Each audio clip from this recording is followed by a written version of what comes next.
inside the Niger Delta.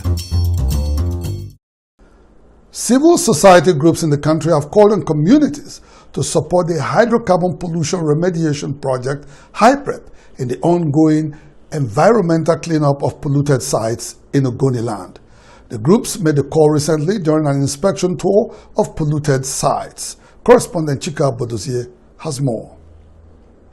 At the instance of HYPREP, some civil society groups recently embarked on an inspection tour of polluted sites currently being remediated in Ogoni land.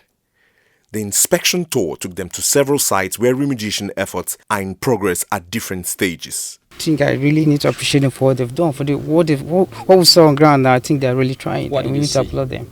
Yeah, the level of remediation to me, we never expected to get to this level it has, with the challenge they face from the human factor. To debunk the stories or the rumors about no work happening is to state the facts here. That was one of the reasons why we interacted with HYPREP, and they insisted that HYPREP takes us to the field and show us for themselves what is happening. And lo and behold, I've been to the field today with HYPREP. I've gone to several sites. I've seen for myself. I've perceived also for myself that work is ongoing. Contrary to claims in certain quarters that HYPREP was yet to commence the environmental remediation exercise, the civil society groups insisted that the Ogoni Clean-Up Project was on course.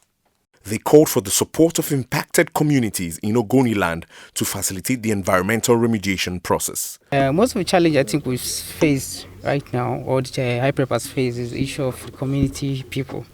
They're giving them held off. It may be slow, but something is going on. They say a journey of 1,000 miles starts with one step, and this step, I think, is in the right direction. HYPREP may not be as what we all expect it to be, but we've put our hands together and ensured that HYPREP will get to where we want them to be.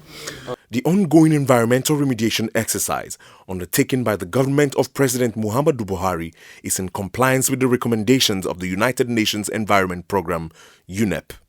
The United Nations agency, after carrying out a survey of crude oil impacted sites, had in its report to the federal government in August 2011 observed that the magnitude of ecological damage attendant on crude oil exploration and exploitation in Ogoni land was far more telling than previously imagined. They have seen what we are doing and they are satisfied with the work done so far.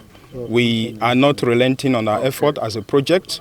We have given the assurance to Ogoni people that HYPREP is here for quality work and to ensuring that whatsoever UNEP has laid down as guidelines and standards, that we are going to adhere strictly to those standards, to ensuring that the work that will be done as remediation in Ogoni land is done to the best international standards. UNEP had in its 2011 report observed that the Ogoni Clean-Up Project, the most wide-ranging environmental remediation exercise to be taken in any part of the world, would take between 25 and 30 years to complete. Inside the Niger Delta.